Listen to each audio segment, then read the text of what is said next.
Jadavpur university వంటి ప్రతిష్టాత్మక విద్యా సంస్థ విద్యార్థులను ప్రధాని మోదీ అవమానించారని ఫైర్ అయ్యారు వెస్ట్ బెంగాల్ సీఎం మమతా బెనర్జీ. కేంద్ర ప్రభుత్వమే ఎన్ఐఆర్ఎఫ్ ర్యాంకింగ్స్ లో జాదవ్పూర్ యూనివర్సిటీకి వరుసగా అగ్రస్థానాలు ఇచ్చిందని, అలాంటి విద్యా సంస్థను తక్కువ చేసి మాట్లాడడం బాధాకరమని ట్వీట్ చేశారు. విద్యార్థులు నిరసన వ్యక్తం చేయడం ప్రజాస్వామ్యానికి సంకేతమని, నిజమైన అరాచకం అంటే బుల్డోజర్లతో పాలన చేయడమన్నారు. రైతుల గొంతును అణిచివేయడం, పేదలకు అన్యాయం చేయడం, మతాల పేరుతో బీజేపీ దేశాన్ని విభజిస్తోందని ఫైర్ అయ్యారు.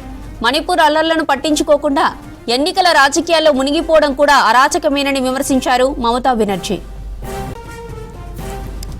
జాదవ్పూర్ యూనివర్సిటీ వంటి ప్రతిష్టాత్మక విద్యా సంస్థను విద్యార్థులను ప్రధాని మోదీ అవమానించారని ఫైర్ అయ్యారు వెస్ట్ బెంగాల్ సీఎం మమతా బెనర్జీ.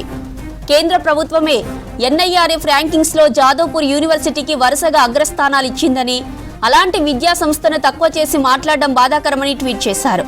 విద్యార్థులు నిరసన వ్యక్తం చేయడం ప్రజాస్వామ్యానికి సంకేతమని, నిజమైన అరాచకం అంటే బుల్డోజర్లతో పాలన చేయడమన్నారు.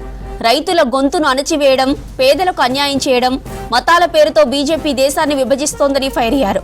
మణిపూర్ అల్లర్లను పట్టించుకోకుండా ఎన్నికల రాజకీయాల్లో మునిగిపోవడం కూడా అరాచకమేనని విమర్శించారు మమతా బెనర్జీ.